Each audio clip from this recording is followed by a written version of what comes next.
दोस्तों, वक्फ बिल को लेकर एक बार फिर सुप्रीम कोर्ट में हलचल मची है।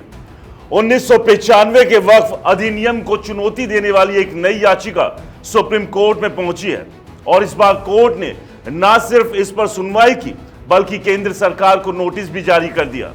सुप्रीम कोर्ट में यह याचिका 1995 के वक्फ अधिनियम की उन धाराओं को चुनौती देती है जिन्हें याचिकाकर्ता असंवैधानिक बता रहे हैं। जी हां, 30 साल पुराने कानून को 2025 में चुनौती दी जा रही है और यह सवाल सबके मन में है कि आखिर इतने साल बाद यह मामला क्यों उठा। सुप्रीम कोर्ट की बेंच, जिसमें चीफ जस्टिस BR गवई और जस्टिस ऑगस्टिन जॉर्ज मसीह शामिल है, ने भी यही सवाल उठाया।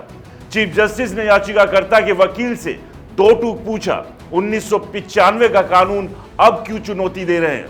2025 में इतने पुराने अधिनियम को उठाने का क्या औचित्य है? हम इसे देरी के आधार पर खारिज कर सकते हैं। याचिकाकर्ता के वकील ने जवाब में तर्क दिया कि सुप्रीम कोर्ट पहले भी 1991 के पूजा स्थल अधिनियम और 1992 के राष्ट्रीय अल्पसंख्यक आयोग अधिनियम से जुड़ी याचिकाओं पर सुनवाई कर चुका है। उनका कहना था, अगर उन याचिकाओं पर सुनवाई हो सकती है तो 1995 के वक्फ अधिनियम पर क्यों नहीं? याचिका में वक्फ अधिनियम की धारा 3R, 4, 5, 6, 7, 8, 28, 29, 33, 36, 41, 52, 83, 85, 89 और 101 को वक्फ संशोधन अधिनियम 2025 के तहत असंवैधानिक करार देने की मांग की गई है। याचिकाकर्ता का दावा है कि ये धाराएं संविधान के अनुच्छेद 14, 15, 21, 25, 26 और 27 का उल्लंघन करती है।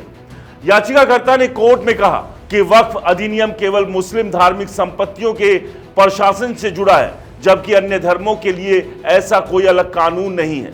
उनका सवाल है कि जब हिंदू, सिख और जैन और अन्य धर्म की संस्थाओं के लिए कोई विशेष कानून नहीं, तो सिर्फ मुस्लिम वक्फ संपत्तियों के लिए क्यों? इसे भेदभावपूर्ण बताते हुए उन्होंने मांग की कि सभी धार्मिक और दान संस्थाओं के लिए एक समान कानून होना चाहिए।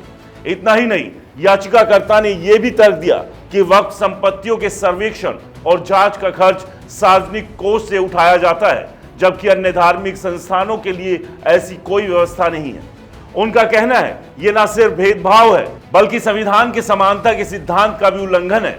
सुनवाई के दौरान अतिरिक्त सॉलिसिटर जनरल ऐश्वर्या भाटी ने कोर्ट को बताया कि सुप्रीम कोर्ट ने पहले 2025 के वक्फ संशोधन अधिनियम को चुनौती देने वाली याचिकाओं को 1995 के अधिनियम की चुनौती के साथ जोड़ने की अनुमति नहीं दी थी, लेकिन बेंच ने इस मामले में नया फैसला सुनाते हुए 1995 के अधिनियम को चुनौती देने वाली याचिका को पहले से लंबित याचिकाओं के साथ जोड़ने का आदेश दिया।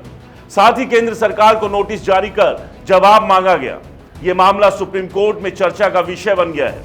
वकीलों के बीच इस बात पर बहस छिड़ी है कि 30 साल पुराने कानून को अब क्यों उठाया जा रहा है। क्या यह सिर्फ कानूनी चुनौती है या इसके पीछे कोई बड़ा सियासी मकसद? सुप्रीम कोर्ट में अगली सुनवाई में याचिकाकर्ता क्या नए तर्क पेश करेंगे और सबसे अहम, केंद्र सरकार इस नोटिस का क्या जवाब देगी? वक्फ बिल को लेकर सुप्रीम कोर्ट में चल रही ये जंग महज कानूनी नहीं बल्कि सामाजिक और संवैधानिक सवालों को भी उठा रही है। क्या यह कानून वाकई भेदभावपूर्ण है? क्या सभी धार्मिक संस्थाओं के लिए एक समान कानून की जरूरत है, या फिर यह याचिका पुराने कानून को नए सिरे से विवाद में लाने की कोशिश है? आपकी क्या राय है? हमें कमेंट्स कर जरूर बताएं। नमस्कार।